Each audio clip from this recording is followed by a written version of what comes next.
let's see the properties of alkynes. Now, alkynes are more polar due to their polar bonds, so their melting and boiling point are higher than that of alkenes. Apart from that, alkynes can also undergo addition reactions. So, since alkynes are unsaturated, so it can also undergo addition reactions. For example, I can get alkane from alkynes, like we got alkynes from alkanes by pyrolysis. So I can get alkanes from alkynes by adding 2 moles of hydrogen to ethine. I will get ethane. Alkene, if I add 1 mole of hydrogen in presence of nickel, I will get ethene, an alkene. Now, next is benzene. Now, we can get benzene from alkynes. So, this is a special reaction where 3 moles of ethine condenses in presence of copper. We have to heat it at a temperature of 773 Kelvin approximately. So, we can get benzene. So, from aliphatic hydrocarbon, we can get aromatic hydrocarbon. Next, alkyl halide. Yes, we can get alkyl halide. If I add HBr, we can get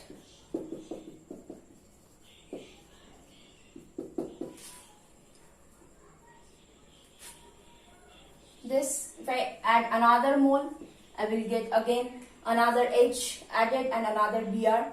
Now if I add Br2 in presence of CCl4, this will also undergo addition and it forms 1122 tetrabromoethane. This one. 1,1. So this is 1, 2, 1, 1, 2, 2 tetrabromoethane.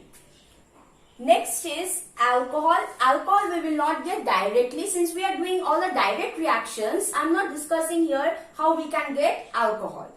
But we can get aldehyde or ketones from ethine.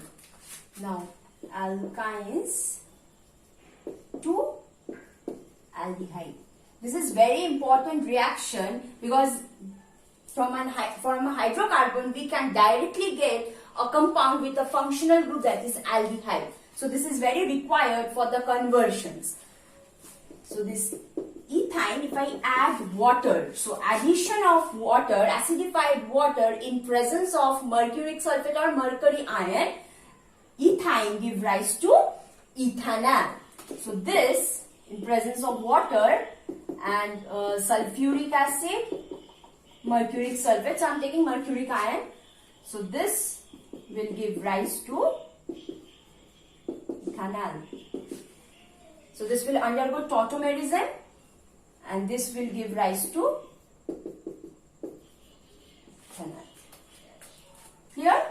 So we get aldehyde from ethine. Now if I take, suppose, instead of ethine, if I take propine, in that case H2O, H2SO4 in presence of Hg2 plus. In that case same thing will happen, but we will get ketone. We will get ketone. So H will be added here, OH here. This will undergo tautomerism and this will give rise to a ketone. So you can see I can get acid from ethine. If I convert ethine to aldehyde, aldehyde to oxidation to acid, I can get alcohol. How? If I convert ethine to aldehyde, aldehyde reduce aldehyde to alcohol, we can get alcohol. So this is how we can get these indirectly. So these are very important reactions. At the same time, alkyne on oxidation, like combustion with oxygen, it can give rise to carbon dioxide and water. But in presence of oxidizing agent like alkaline potassium permanganate, which we call Bayer's reagent, in that case it gives rise to acid, 1,2-dioic acid. So if I add Bayer's reagent, which is cold dilute alkaline chemical, this will form oxalic acid. So this is how oxidation of alkyne is taking place. So this is called Bayer's reagent. Ethyne responds to Tollens as well as Fehling's reagent, because I have already discussed these are acidic hydrogen. These will be replaced. This gives red precipitate, this gives white precipitate. If one alkyl group is present, then only like a slight precipitate will be obtained, and if both of the hydrogen are occupied by the alkyl groups, no precipitate will be obtained. And in case of ethene, if we add Bayer's reagent, in that case we will not get acid, we will get like alcohols. For ethenes,